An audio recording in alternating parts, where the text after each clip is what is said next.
எந்த எந்த வாய்ப்பு கிடைச்சாலும் இப்ப அது அயோத்தியா மாத்திரங்கிற அளவுக்கு வாய் வருது இல்ல.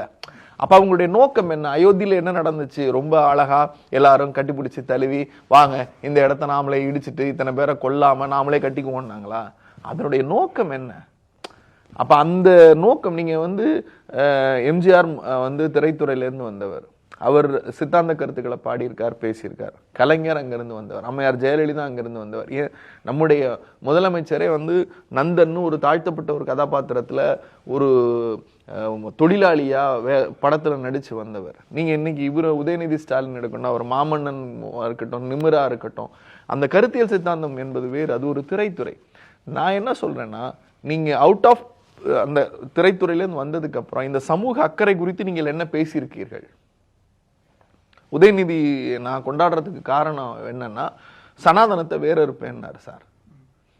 எல்லாரும் கேஸ் போட்டீங்க, எல்லாரும் கேஸ் போட்டீங்க. இந்த ரெண்டு நடிகர்களுக்கு உள்ள வித்தியாசத்தை சொல்றேன். எல்லாரும் கேஸ் போட்டீங்க, உச்சநீதிமன்றத்தில் போச்சு. உச்சநீதிமன்றத்தில் போய் நின்று ஐயா என்னைய மன்னிச்சிருங்க அப்படின்னு கேட்கலையே.